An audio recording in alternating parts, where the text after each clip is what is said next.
Bienvenue à tous et toutes. Bienvenue à cette webconférence sur les programmes de premier cycle en géomatique, donc des programmes qui mènent à l'Ordre des arpenteurs géomètres et à l'Ordre des ingénieurs du Québec. Donc, aujourd'hui, on va être deux présentatrices. La première, professeure Sylvie Daniel, qui est ingénieure, qui est aussi directrice du département des sciences géomatiques et du programme de baccalauréat en génie géomatique. Et moi-même, Sonia Rivet, je suis responsable de promotion et d'information sur les études. Le déroulement de la séance, donc on va commencer par présenter les professions de la géomatique. Ensuite, on va donner un bref aperçu des programmes qui sont liés à ces professions-là. Va suivre une période de questions-réponses en direct d'une durée d'une trentaine de minutes. Donc, dans le cadre de cette séance de questions-réponses, pour envoyer vos questions en tout temps dans l'outil discussion ou vous pouvez tout simplement lever la main, ouvrir votre micro et poser votre question en direct dans la séance. On va répondre aux questions en direct, donc on ne pourra pas répondre dans l'outil de clavardage ou de discussion. Donc, on vous demande de vous limiter aux questions d'ordre général. Si vous avez des questions d'ordre plus personnel par rapport à votre situation particulière, on vous invite à nous contacter via notre ligne info à commercial ffgg.ulaval.ca. Donc, c'est aussi de cette façon-là qu'on va pouvoir vous répondre là, si on n'a pas réponse à vos questions pendant la séance. Et je vous demande de vérifier que la question n'a pas déjà été posée dans le fil de discussion avant de poser votre question. Donc, sur ce, je laisse la parole à Sylvie Daniel pour la description des professions. Bonjour à tous, bienvenue dans cette séance de présentation de nos programmes de premier cycle. Donc au premier cycle, nous avons deux baccalauréats, un qui vise à former les arpenteurs géomètres et le deuxième qui vise à former les ingénieurs en géomatique. Donc avant de rentrer un tout petit peu plus dans le détail justement de nos deux baccalauréats, je vais vous présenter peut-être une mise en contexte de ces deux professions, puis de ce qu'elles vont être interpellées justement à tenir comme rôle au XXIe siècle au cours desquels nous allons faire face à un grand nombre de défis. Les premiers défis que l'on peut nommer sont les changements climatiques. Donc, je pense qu'à l'échelle de la planète, tout le monde est d'accord pour dire qu'on subit actuellement de grands bouleversements qui sont liés à ces changements climatiques, que ce soit au niveau des problématiques d'inondation, de feux de forêt, d'érosion du littoral. Donc ces contextes-là nous sont familiers ici au Québec, mais comme je le disais, ce sont des problématiques aussi qu'on retrouve dans bien des pays au niveau de l'international. Au-delà de ces problématiques-là, il y a un certain nombre aussi d'enjeux auxquels on fait face, notamment les enjeux de mobilité durable. Il faut changer un petit peu nos habitudes, essayer d'abandonner le plus possible les énergies fossiles, se tourner vers des nouvelles modalités de déplacement. Puis donc ça amène un certain nombre justement de défis là, de mettre en place des réseaux structurants, basculer aussi à des réseaux adaptés aux véhicules électriques, etc. On retrouve des enjeux équivalents aussi au niveau des énergies renouvelables, donc proposer des nouvelles sources d'énergie. Ici au Québec, on a à la fois l'hydroélectricité, donc c'est une source très forte pour nous qu'on veut essayer de développer et redévelopper. L'éolienne aussi est une source d'énergie qui est aussi fortement considérée aussi bien au Québec qu'au Canada. Donc nos diplômés vont devoir aussi se positionner puis être impliqués dans le développement de ces nouvelles énergies. Actuellement aussi, on a des pénuries de logements, donc qui amènent aussi une pression vis-à-vis des professionnels qui sont touchés par ce domaine-là. Puis, dernier enjeu ou dernier défi aussi, on a des enjeux aussi de réconciliation, de prise en compte de la réalité des Premières Nations, des peuples autochtones, qu'il va falloir intégrer aussi dans nos façons de faire et puis dans nos pratiques professionnelles. Donc, on voit beaucoup, nous, d'opportunités pour le domaine de l'arpentage et le domaine du génie géomatique pour fournir des solutions à l'ensemble de ces défis-là et de ces enjeux. Et donc pourquoi? Parce que beaucoup de littérature le met, et puis aussi l'expérience le met en évidence que ces solutions passent avant tout par une bonne gouvernance territoriale et foncière, puis par une exploitation sous-jacente des données et de l'intelligence géospatiale. Donc beaucoup de ces enjeux-là s'accrochent au territoire, touchent le territoire, et donc c'est en passant par une bonne gouvernance que l'on va pouvoir proposer des solutions. Puis ce territoire-là, on l'observe, on le mesure, puis c'est au travers de ces données géospatiales et des technologies de l'intelligence géospatiale pour mener ces analyses, qu'on va être capable aussi de le prendre en compte. Puis un dernier point, c'est que les systèmes cadastraux, les registres fonciers, tout comme les infrastructures de données géospatiales, ont été identifiés comme des outils essentiels pour réduire à la fois la pauvreté, soutenir la croissance économique, promouvoir le développement durable. Donc clairement, nos professionnels qu'on va former dans nos programmes vont être amenés justement à être des acteurs, des solutions qui vont être développées en réponse à ces défis. Puis, comme le montre la prochaine diapo, même au niveau des objectifs de l'ONU en termes de développement durable, le domaine de la gouvernance foncière et territoriale est pleinement sous-jacente aux 3 piliers du développement durable qui sont l'environnement, la société et l'économie. Et nous, on voit clairement que, comme je dis, en appui au développement de ces solutions-là, on a nécessairement besoin d'une infrastructure de données spatiales qui va être à la fois fiable, robuste et adaptée pour nous fournir des solutions. Donc clairement, nos 2 professionnels formés dans nos bacs sont des acteurs incontournables dans les solutions à ces défis. Si on rentre un tout petit peu plus dans les détails des situations professionnelles, justement, que nos diplômés vont être amenés à assumer. Alors, en premier lieu, on s'intéresse à l'arpenteur géomètre.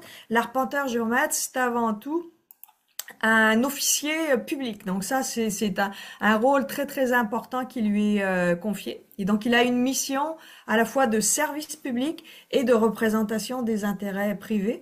Et donc en ce sens, pour nous, l'arpenteur géomètre va devenir un rouage fondamental de la sécurité foncière d'un côté et de la paix sociale de l'autre. Et il va devoir être garant de l'exactitude de ces constats. Au-delà de ce rôle-là d'officier public, comme je l'ai dit, ça va être un acteur incontournable pour tout ce qui est sécurisation des droits fonciers. Quand on parle d'inondation ou d'érosion côtière, ça touche à la propriété. La propriété, vraiment, c'est un bien qu'on veut, un bien durable pour beaucoup de propriétaires. Donc, il y a énormément d'enjeux de dire, j'ai accès à ma propriété, j'ai un terrain, je veux m'assurer qu'il y a une pérennité sur la délimitation de ce terrain-là, que ma maison, dans 10, 20, 30 ans, va prendre de la valeur, au contraire, d'en perdre vis-à-vis des changements climatiques.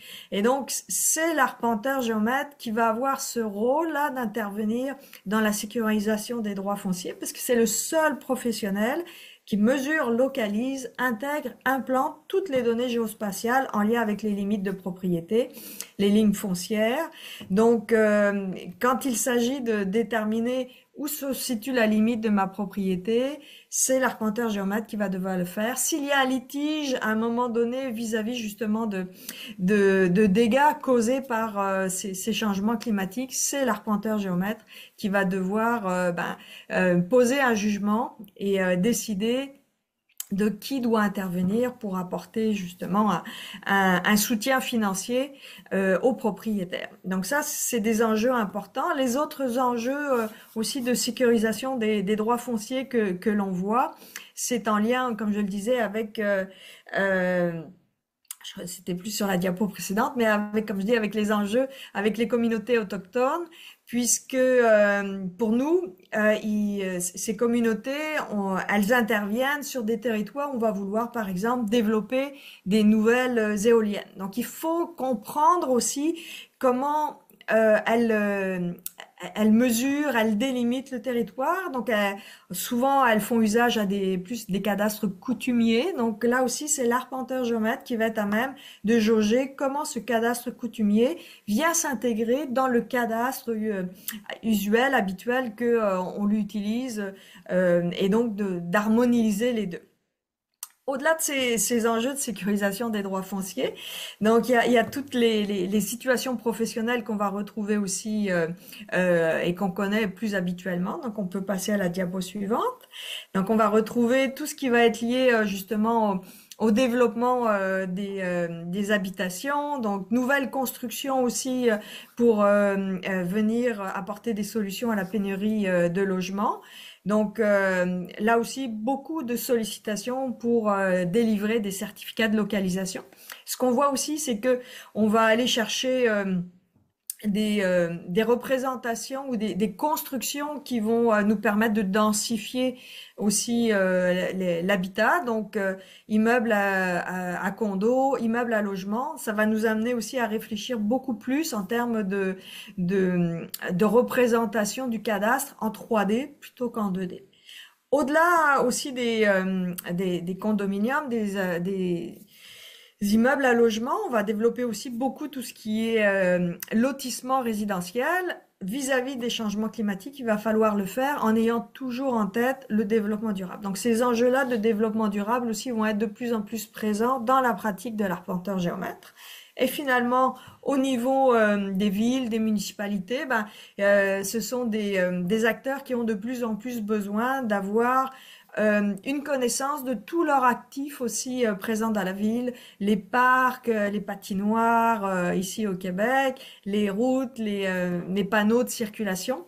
Donc, il leur faut aussi avoir à disposition cet inventaire des actifs et des inventaires qui soient certifiés aussi, dont la qualité du positionnement et du recensement soit validée parce que au travers de ces actifs-là, c'est à partir de là qu'on va aussi établir des nouveaux plans d'aménagement. Donc, il faut qu'on ait une vue fiable et robuste de l'état de la situation pour planifier de nouveaux aménagements. Là aussi, rôle à jouer de l'arpenteur géomètre qu'on retrouve très fréquemment au sein de nos municipalités.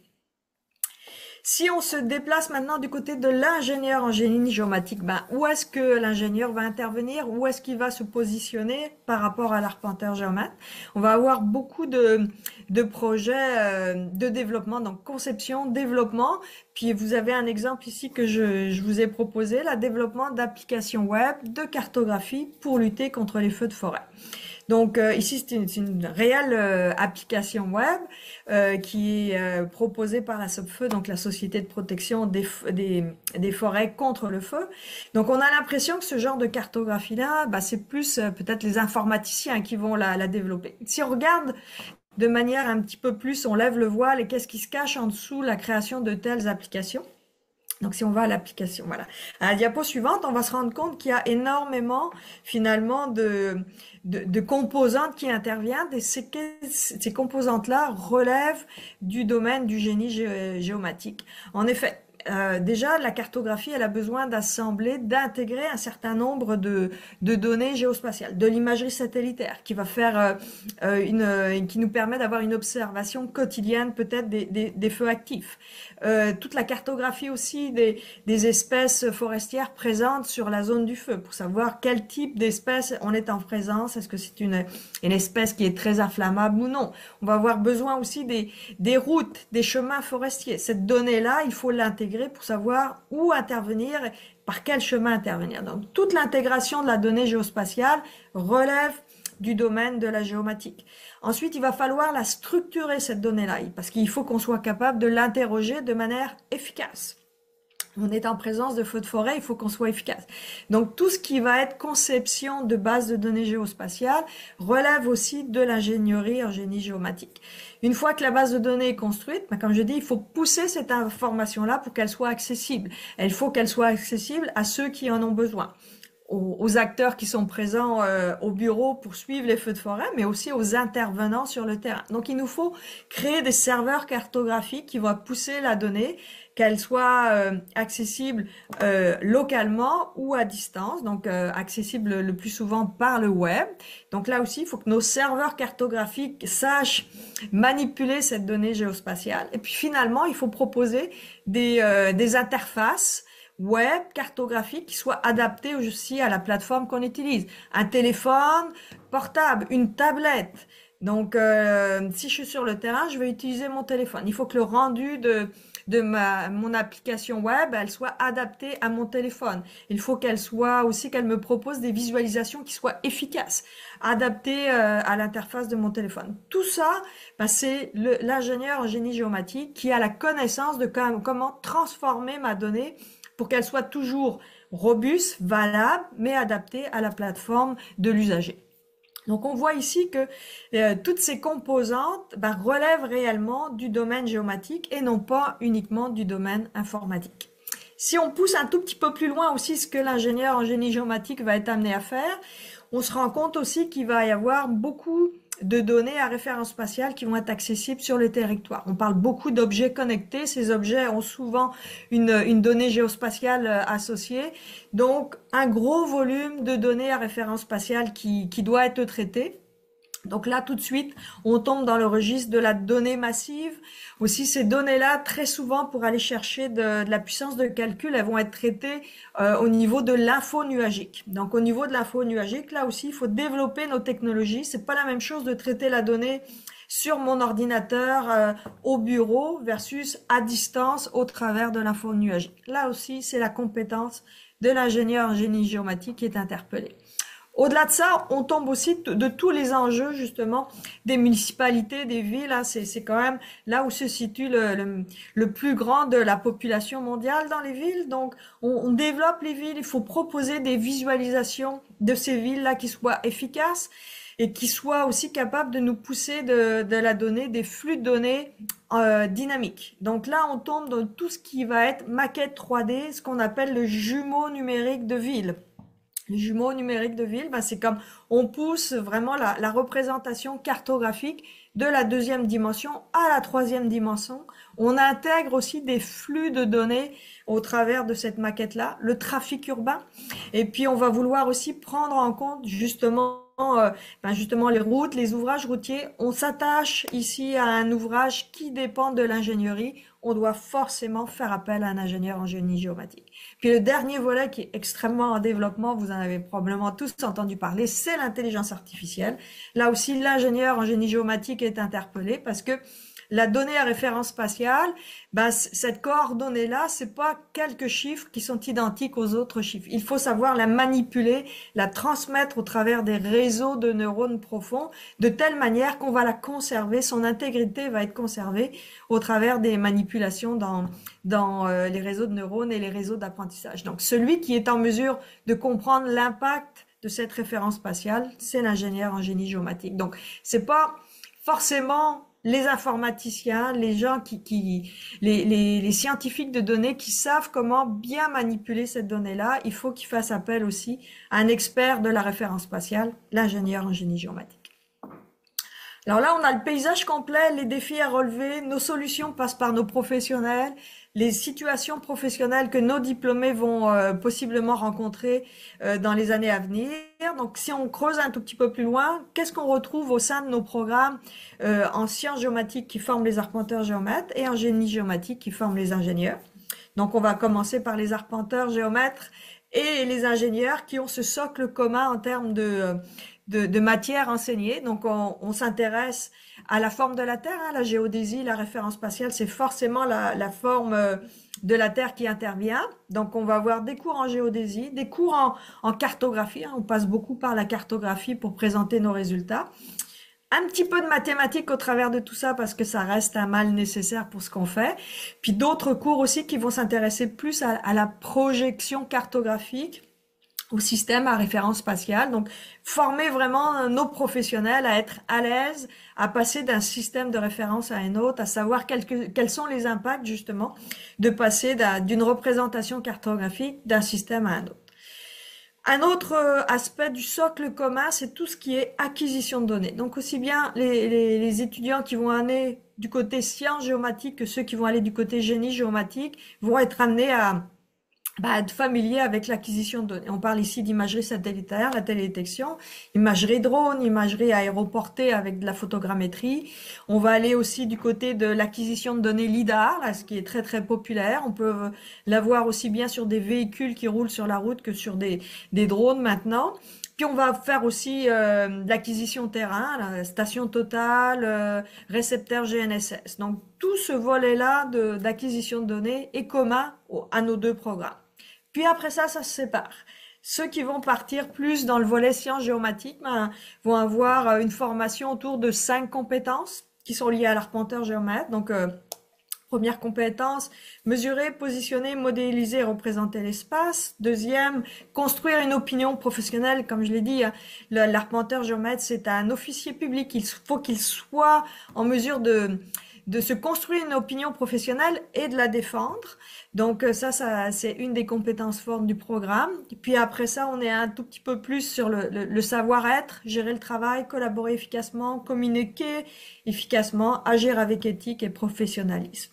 Si on rentre un tout petit peu plus dans les matières du cours, on va retrouver beaucoup d'éléments en lien avec le droit. Droit de l'urbanisme, droit de foncier, droit en lien avec le développement durable. On va aussi avoir une formation en expertise judiciaire parce que l'arpenteur géomètre est souvent sollicité pour intervenir au tribunal parce qu'on se fie à son opinion. Puis comme je dis, c'est lui qui intervient pour souvent régler les litiges, sécuriser les droits fonciers. Donc il est souvent sollicité au tribunal. Après ça, on va tomber dans les cours de cadastre, cours de délimitation, donc tout ce qui est lié justement à la propriété privée ou publique. On va avoir des cours aussi de bornage. Puis plusieurs cours justement d'analyse foncière. Donc c'est des cours plus intégrateurs où on vous fait face à des projets plus d'ampleur mais qui vont interpeller vos compétences acquises au travers des différents cours isolés. Donc ça c'est pour le baccalauréat en sciences géomatiques pour former les arpenteurs géomètres. Si on bascule maintenant du côté du baccalauréat en génie géomatique, c'est un baccalauréat là qui est aussi agréé. Donc nous on forme nos ingénieurs comme tous les autres programmes de génie, donc selon les 12 qualités attendues des diplômés en génie. Donc qu'est-ce que ça englobe globalement? Pour nous c'est surtout former en conception et développement de solutions. On va avoir beaucoup de cours orientés sur cette dimension-là. Au niveau du génie géomatique aussi, on est très orienté, très focusé sur le contrôle et la validité de la qualité des procédés délivrables. Donc nous, la mesure, la qualité de la mesure, mais aussi la qualité des applications qui vont transformer, transporter cette mesure jusqu'à en faire un produit livrable, puis même jusqu'aux visualisations produites. Il faut à chaque étape du processus qu'on valide la qualité, l'adéquation de nos procédés. Les ingénieurs, là aussi, font partie d'un ordre professionnel, donc ils ont à cœur la sécurité du public. Donc à ce moment-là, il faut aussi que dans nos démarches, on identifie, atténue les risques. On respecte les normes et les règlements. Beaucoup des mandats de l'ingénieur s'attachent à des ouvrages d'ingénierie qui sont gérés et réglementés par des normes. Donc il faut l'intégrer aussi dans notre pratique. Puis tout ça se fait avec le souci du développement durable et des impacts sur l'environnement et la société. Donc ça dresse un petit peu les grands aspects qui, je dirais, orchestrent la définition du programme. Si on rentre un tout petit peu plus dans le détail des cours, on va retrouver forcément beaucoup d'informatique et de programmation. Programmation Python, programmation C++, programmation pour du développement web, HTML, CSS, programmation Java aussi. En plus de ça, on va retrouver des cours de conception, de développement de bases de données, puis de développement aussi de technologies et de publication de données géospatiales sur le web au niveau de l'Internet. On va retrouver aussi beaucoup de cours qui vont s'orienter sur le traitement de la donnée acquise, donc traitement des images, détection, photogrammétrie et l'analyse spatiale. Donc ça, c'est un aspect propre au génie. Puis finalement, on va avoir aussi plusieurs projets intégrateurs, plusieurs projets de génie qui là aussi vont favoriser le travail en équipe, la résolution de problèmes, la conception de solutions en exploitant le plus possible les connaissances et les compétences qu'on aura acquises dans chaque cours individuellement. Donc, ça a fait le tour de mon portrait de nos deux programmes. Comme je disais, on est parti très macro, une vue d'ensemble, et puis on est descendu très focusé un petit peu sur les cours du programme. Je te laisse poursuivre, Sonia. Oui, donc on va poursuivre avec certains attraits de nos programmes de baccalauréat. Donc, entre autres, nos bourses d'admission qui sont propres à notre faculté. On a des bourses d'admission pour le bac en sciences géomatiques qui mènent à l'ordre des arpenteurs géomètres. Donc, c'est des bourses qui sont offertes par l'Arpenteur général du Québec. On a 3 bourses d'admission automatiques de 3 000 dollars. Ce qu'on entend par automatique, c'est que les candidates et les candidats n'ont pas à déposer un dossier ou une demande de bourse. Donc, c'est en déposant leur demande d'admission, en fait, avant le 15 mars. Le 15 mars, c'est la date limite pour, disons, considération dans le contexte de ces bourses-là. Donc, en déposant leur dossier, les candidats qui viennent des collèges du Québec, qui présentent la meilleure cote R, donc, vont être contactés là, automatiquement par notre équipe pour l'octroi, dans le fond, de ces bourses-là. Donc, dans le cadre du bac en sciences géomatiques, on en a 3. Dans le cadre du bac en génie géomatique, ces bourses-là, on en a 4, sont offertes par le Fonds de soutien pour la relève en génie géomatique. Donc, fonctionne de la même façon. C'est des bourses automatiques, donc on prend les meilleures cotes R au 15 mars. Et il y a 2 versements de cette bourse-là. Le premier versement pour la première session universitaire de 1 500 et le deuxième versement au début de la deuxième session, un autre 1 500 Pour notre bac en génie géomatique, on a aussi accès aux bourses Perspectives Québec, du moins encore pour la prochaine année. Donc, la bourse Perspective Québec, c'est une bourse qui est offerte à tout le monde, dans le fond, qui est inscrit dans notre programme de génie. Le gouvernement verse 2 500 par session universitaire réussie à temps plein dans le cadre du programme. Donc, pour un bac de 4 ans, ça fait un total de 20 000 potentiels. Donc, ce qui est intéressant, c'est que ça couvre plus que les frais de scolarité. Donc, si on parle un petit peu des employeurs de nos finissantes et finissants dans nos 2 programmes.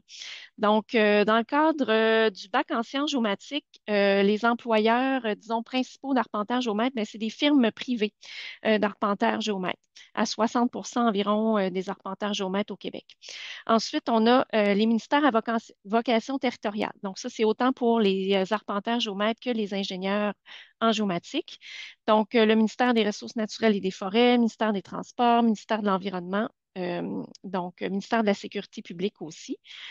Les municipalités sont des grands employeurs, autant d'arpenteurs géomètres que d'ingénieurs en géomatique, par exemple la Ville de Montréal, la Ville de Québec.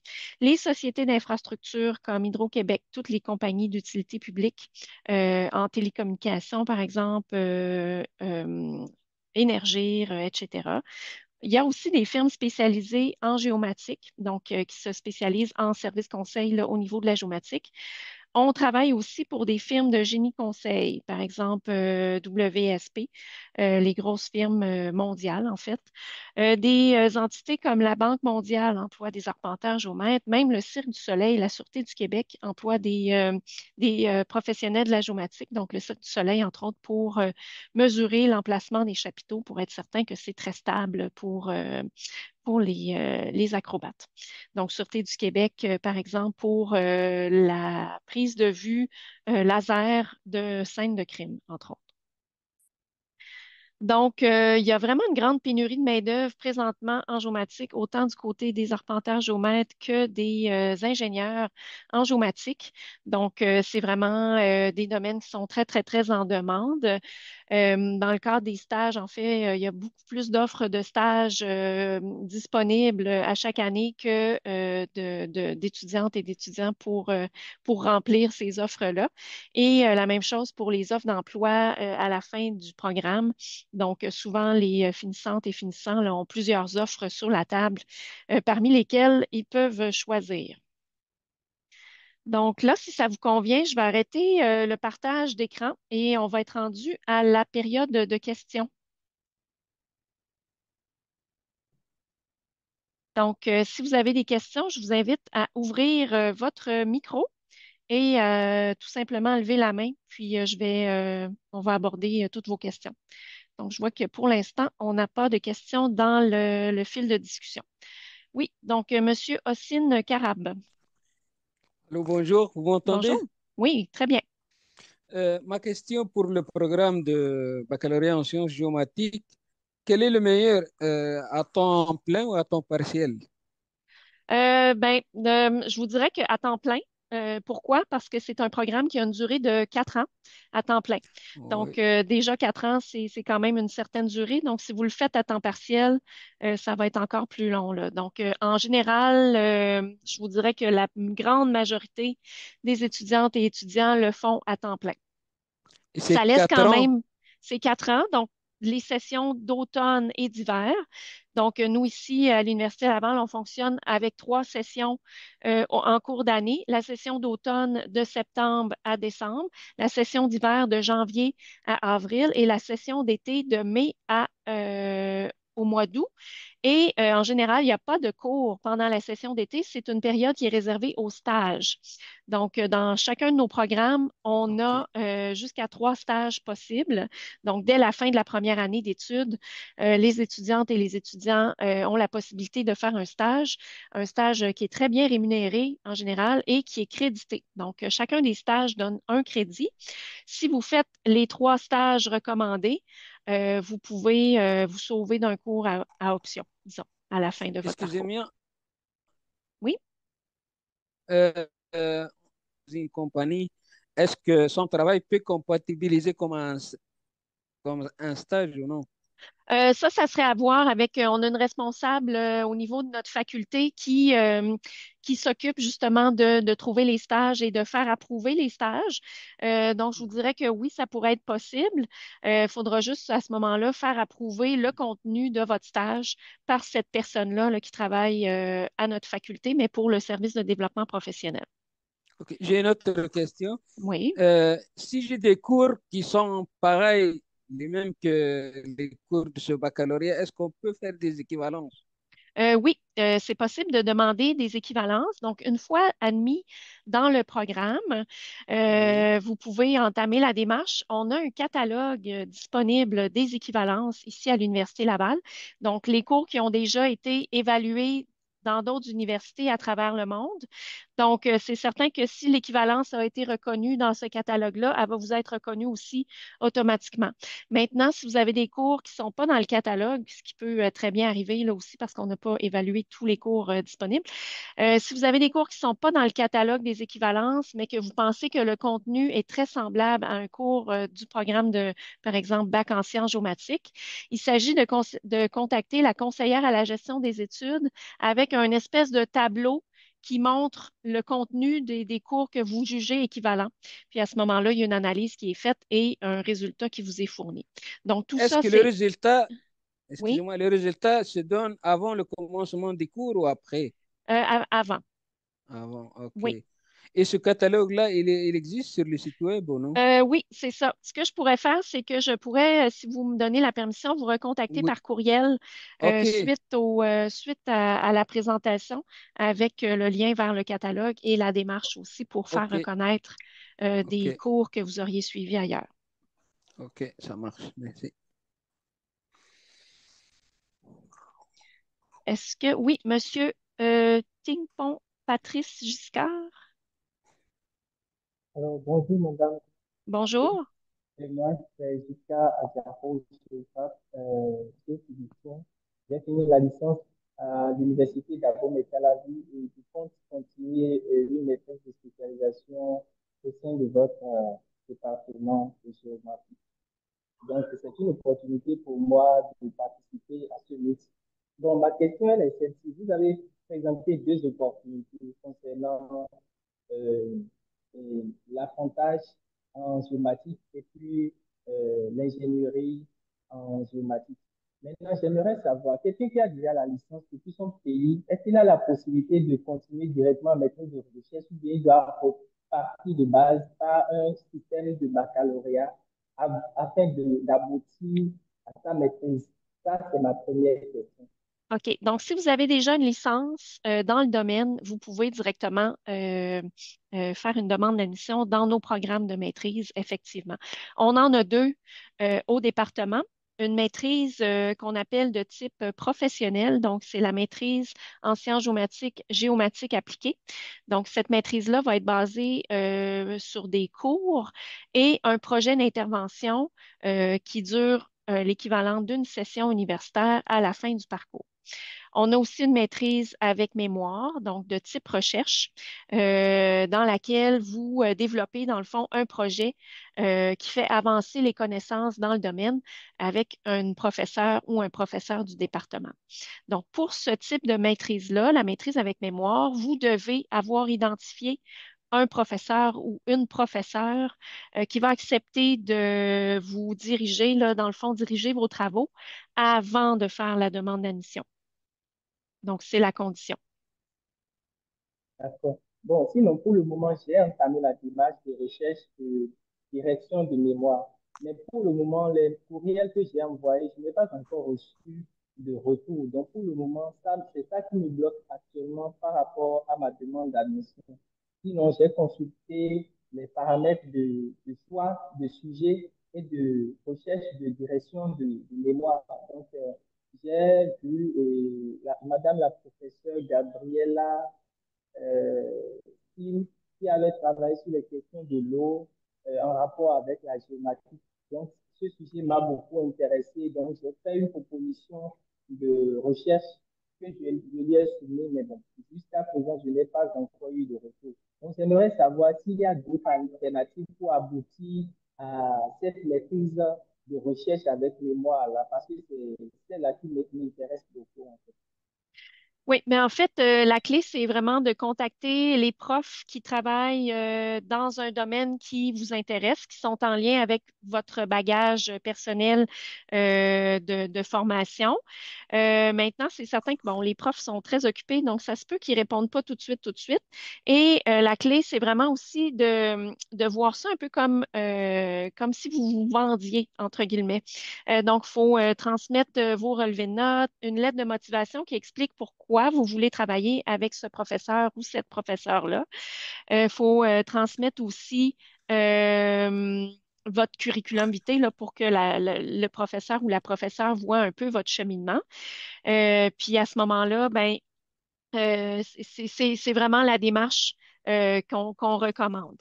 Il est vraiment pas recommandé de contacter tous les professeurs ou toutes les professeurs d'un même département parce que les professeurs se parlent entre eux, puis ça, disons que ça manque un petit peu de sérieux là, parce que quelqu'un qui veut faire une maîtrise avec mémoire ne peut pas être spécialisé dans tous les domaines de la géomatique ou avoir des intérêts dans tous les domaines de la géomatique en même temps.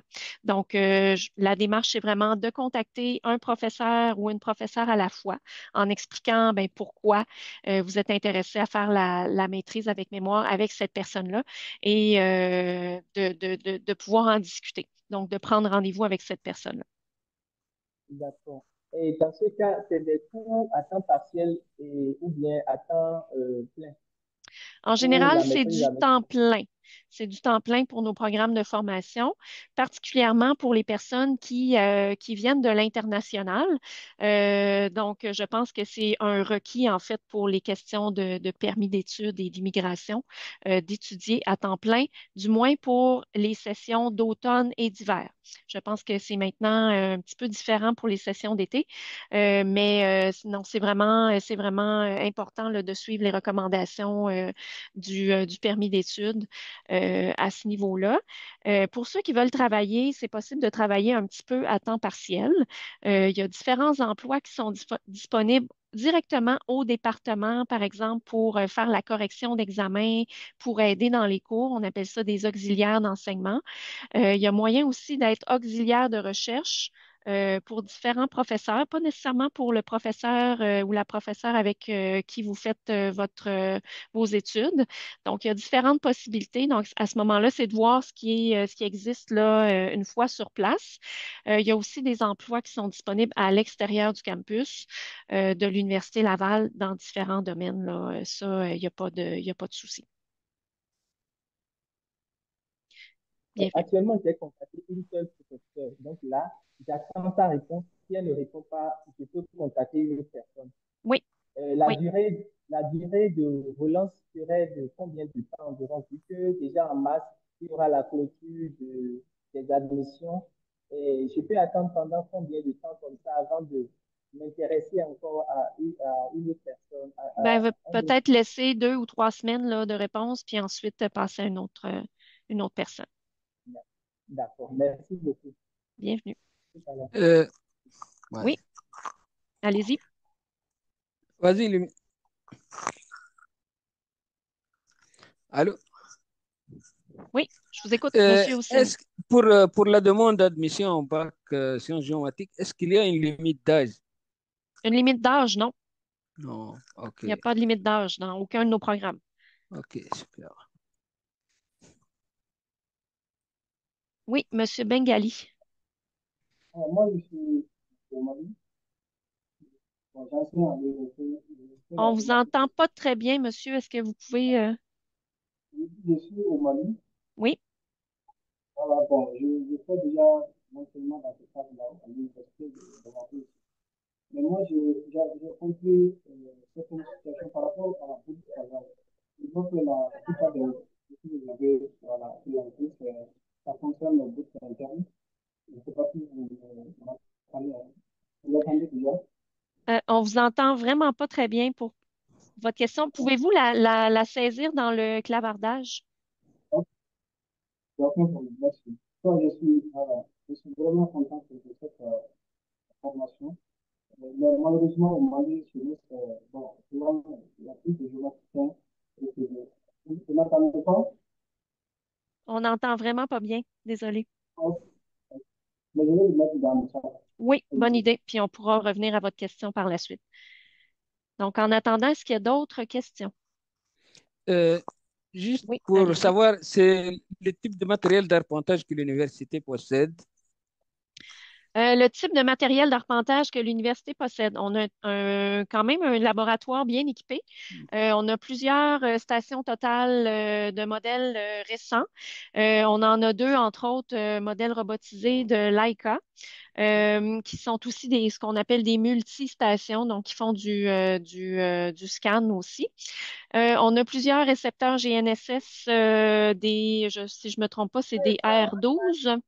Sylvie, je ne sais pas si tu peux compléter. On a aussi, on s'est équipé aussi de drones, donc on va avoir la possibilité d'utiliser des drones et éventuellement pour acquérir de la donnée lors des cours. On utilise aussi comme des balayeurs laser aussi. Là, il y a certains cours qui font intervenir des scanners lidar, comme on dit. Donc, au niveau du matériel, on est quand même, comme le soulignait Sonia, très bien équipé. Puis c'est du matériel qu'on essaye de maintenir à jour quand même régulièrement. C'est un des défis pour nous parce que c'est quand même assez coûteux de maintenir Oui, bien sûr, c'est ce très coûteux. matériel à jour. Mais on a d'excellentes relations avec beaucoup de fournisseurs. On travaille avec aussi bien des gens, des fournisseurs qui sont affiliés à Trimble ou à Ileka. D'accord. Puis c'est des fournisseurs qui ont à cœur aussi que nos étudiants soient bien formés et utilisent leur instrumentation. Donc ça nous facilite souvent la Oui, capacité à aller soit l'acquérir à un prix qui est avantageux, soit même aussi d'obtenir des prêts euh, au- auprès de ces fournisseurs.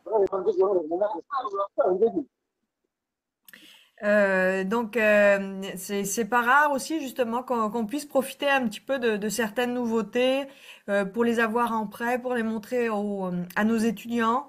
Beaucoup d'opportunités justement d'avoir accès à des technologies très récentes au travers du programme. ok, merci. Donc, je vais aller dans le fil de discussion. On a une question. S'il y a des bourses pour les candidates et candidats de l'international, oui, il en existe à l'université. Je vous dis tout de suite qu'on n'offre pas de bourse complète ici à l'Université Laval. Donc, les bourses sont d'un certain montant et donc le montant vous est versé et vous appliquez, dans le fond, ce montant d'argent sur ce que vous voulez, que ce soit vos frais de scolarité ou, par exemple, vos logements. Donc, je vous demanderai de fermer votre micro pour ceux qui n'ont pas besoin de parler, s'il vous plaît. Puis on a aussi des bourses, par exemple, d'exonération des frais de scolarité supplémentaires, mais ça, c'est plus au niveau du doctorat qu'on offre ce genre de bourse-là. Donc, oui, il y a des bourses qui existent pour les candidats de l'international. Il y en a de plusieurs types. Si vous voulez avoir un éventail de ce qui existe, je vous invite à contacter ou à consulter le site web du Bureau des bourses et de l'aide financière. Donc, l'acronyme, c'est bbaf.ulaval.ca. Je vais le mettre dans le chat. Donc, le BBAF, c'est vraiment le bureau responsable des bourses à l'Université Laval. Donc, bbaf.ulaval.ca. Mais oui, on en a des bourses pour les candidates et les candidats de l'international. Comme pour les candidats qui viennent du Canada ou du Québec, on n'en a pas pour tout le monde, mais on en a quand même plusieurs. Et on a aussi des bourses qui sont offertes par la faculté en cours de cheminement. Donc, ce ne sont pas des bourses d'admission, mais c'est plutôt des bourses sur lesquels vous pouvez postuler en cours de cheminement d'études. Et ça, on en a autant pour nos programmes de baccalauréat que nos programmes de maîtrise et de doctorat. Souvent, les montants sont très, très, très intéressants. C'est des bourses qui sont offertes par nos différents donateurs au niveau de la faculté, que ce soit par exemple d'anciens arpenteurs géomètres, des compagnies qui engagent nos finissants en génie géomatique. On en a de plusieurs types. Une autre question dans le chat, c'est pour le programme de maîtrise en sciences géomatiques, géomatique appliquée, comment sont distribués les crédits sur les 2 ans? Donc, oui, c'est un programme de 2 ans à temps plein. Donc, il y a 3 ou 4 sessions universitaires ou semestres universitaires au début du programme qui sont consacrées aux cours.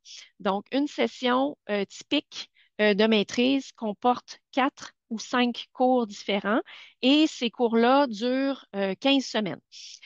Chacun des cours demande environ 9 heures de travail par semaine. Donc, 4 ou 5 cours de 9 heures chacun par semaine pour 15 semaines. Ça, pendant les 3 ou 4 sessions du programme. Et la dernière session ou semestre qui est consacré à un projet d'intervention. Donc, le projet d'intervention, c'est vraiment, vous êtes en situation professionnelle, vous êtes en situation de travail. C'est comme un stage, mais à un autre niveau parce qu'il faut que vous preniez les devants dans certains aspects là, du projet que vous allez réaliser. Donc, il faut que vous démontriez votre autonomie à réaliser ce genre de projet-là. Et c'est pour mettre en pratique, dans le fond, toutes les notions que vous avez acquises au courant de vos différents cours du programme. Le projet d'intervention peut se faire à différents endroits, par exemple dans des ministères du gouvernement, dans des entreprises privées ou au niveau du centre de recherche. On a un centre de recherche ici à l'université qui est le centre de recherche en données et intelligence géospatiale, où des profs peuvent proposer des projets d'intervention pour nos candidates et candidats à la maîtrise en géomatique appliquée. Donc, est-ce qu'on a d'autres questions? Juste vérifier. Ah oui, il y a des nouveaux messages.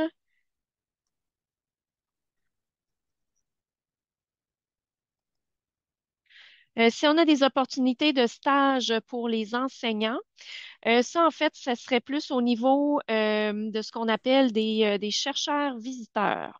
Donc, ça ne se fait pas au niveau des études, ça se fait plutôt au niveau des professeurs du département. Donc, si vous êtes intéressé à venir faire un stage auprès d'un de nos professeurs ou d'une de nos professeurs, vous regardez un peu les spécialités de chacune et chacun qui sont définies, là, décrites sur notre site web du département. Notre département, c'est le sciencesgéomatiques.ulaval.ca. Donc, vous contactez la personne avec qui vous aimeriez, dans le fond, faire un stage pour améliorer vos compétences. Et à ce moment-là, vous pouvez voir quelles sont les possibilités. Donc, c'est vraiment de cette façon-là qu'on peut offrir des stages pour les enseignants. On a aussi des opportunités de venir faire des cours à la pièce. Donc, sans entreprendre un programme d'études complet, vous pouvez faire une demande d'admission à ce qu'on appelle les études libres. Et dans le cadre des études libres, vous pouvez faire un, deux, trois cours dans différents domaines qui vous intéressent.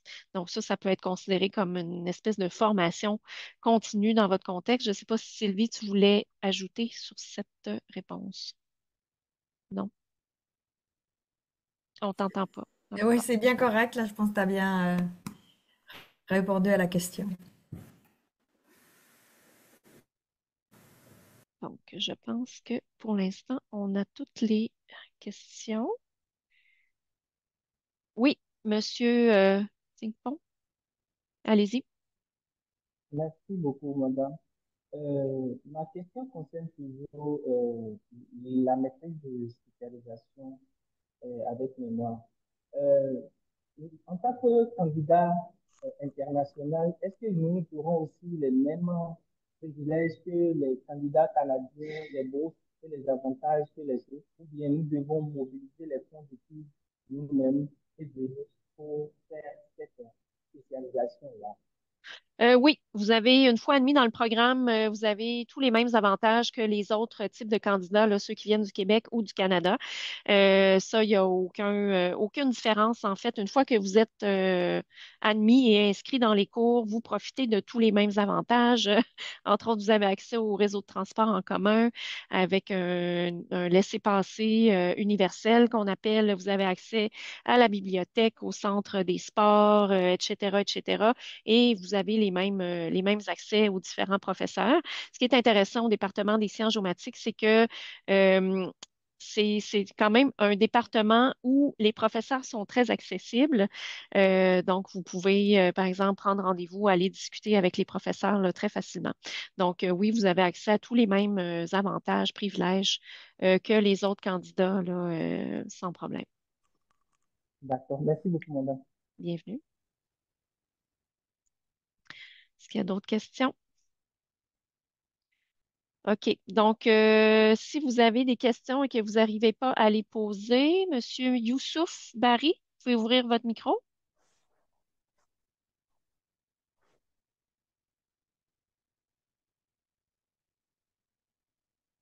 Monsieur Barry, vous pouvez ouvrir votre micro si vous avez des questions. Sinon, si ça ne fonctionne pas de votre côté, vous pouvez les poser dans le fil de clavardage, si vous voulez, si vous préférez.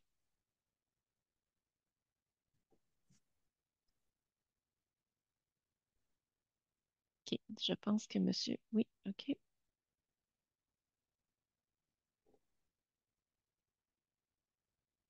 Bon, Monsieur Barry ne semble plus être avec nous. On va attendre un petit peu pour voir s'il revient dans la séance.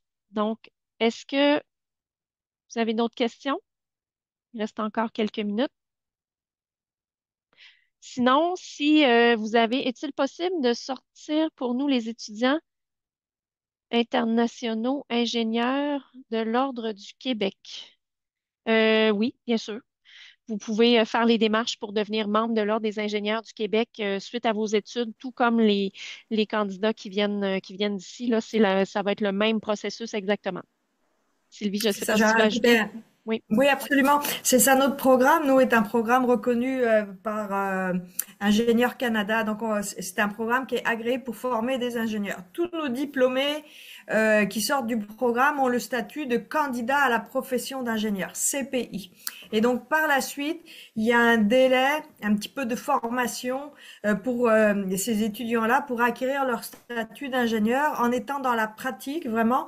Donc, pendant 24 mois, si je me souviens bien. Donc, ils doivent travailler sous la supervision d'un ingénieur, acquérir l'expérience pratique, et puis c'est au travers de cette période un petit peu plus intérimaire de 24 mois qu'ils vont aller chercher leur statut d'ingénieur. Donc, au bout de 24 mois, ils ont à déposer un dossier de reconnaissance de toutes les compétences qu'ils ont acquises pendant cette Oui, période-là, et ils vont aller chercher leur statut d'ingénieur. Et donc ici, le statut d'ingénieur, c'est vraiment par province parce qu'il y a des règles et des normes d'application justement de l'ingénierie qui sont provinciales. Donc on n'a pas forcément les mêmes règlements et les mêmes normes quand on intervient au Québec ou quand on intervient en Ontario ou ailleurs à l'étranger. Donc, c'est pour ça que le titre d'ingénieur d'appartenance à l'Ordre des ingénieurs du Québec, c'est pour un ingénieur, un professionnel qui va pratiquer ici au sein de la province du Québec.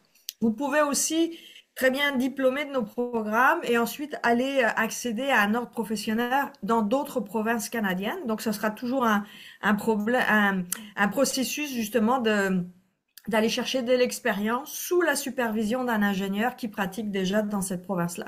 Mais déjà, notre diplôme nous vous donne accès à la profession. Le dernier bout, c'est vraiment un bout plus de pratique professionnelle où vous devez aller chercher justement de l'expérience. Alors, on va pas vous donner le titre avant d'avoir un peu pratiqué. Donc, vous allez être sous la supervision d'un ingénieur. Puis au-delà de cette expérience-là acquise, vous allez chercher votre titre auprès de l'ordre de l'ingénieur. Mais pour nous, nous sommes agréés, donc vous faites le programme, ça vous donne la voie directe d'accès à ces ordres-là, que vous soyez d'origine canadien ou étudiant international, ça ne fait pas de différence si vous êtes diplômé de nos programmes.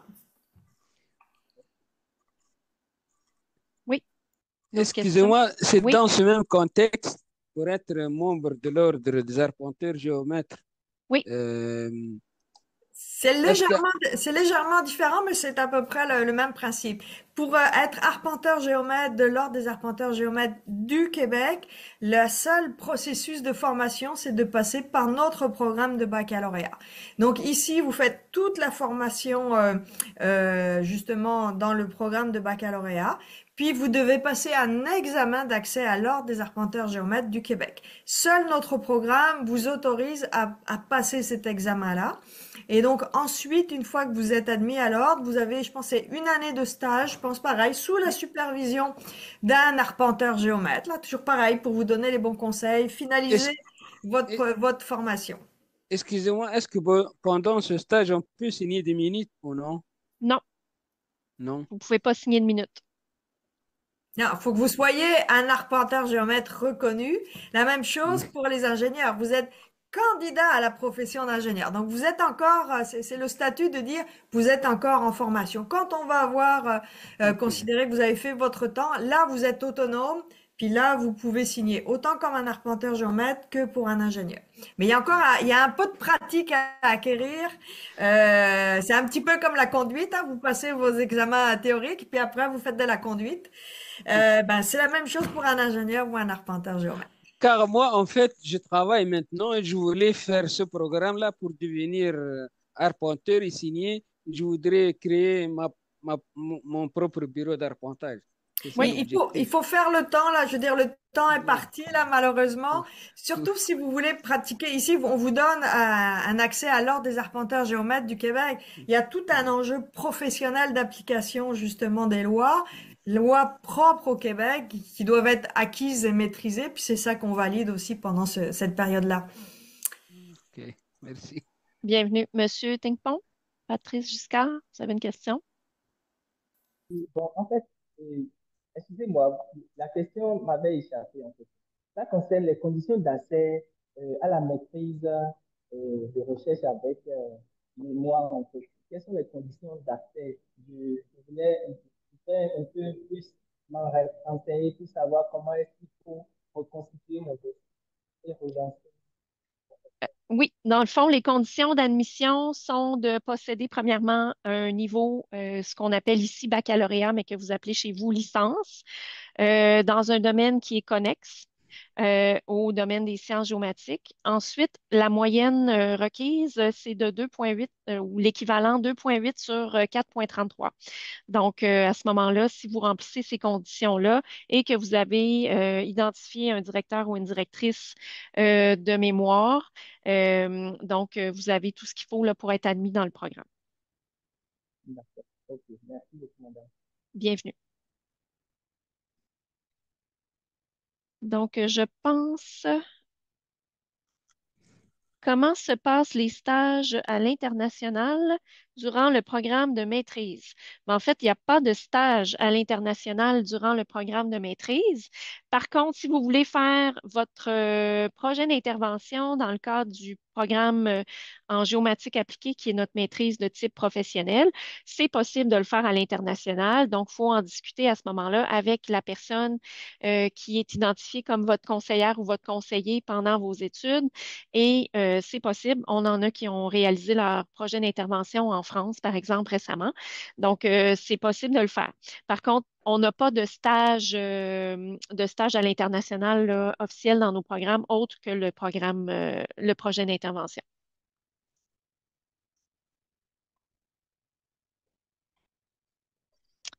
Donc, je pense que ça fait le tour des questions pour l'instant. Comme je l'ai mentionné dans le fil de clavardage, si vous avez d'autres questions en lien avec votre dossier personnel, vous pouvez nous contacter à notre adresse courriel générique qui est info à commercial ffgg pour faculté de foresterie, géographie géomatique.ulaval.ca. Donc, ça va nous faire plaisir de vous répondre. Et sinon, ben, au plaisir de vous retrouver à l'Université Laval au Québec dans le cadre de vos études.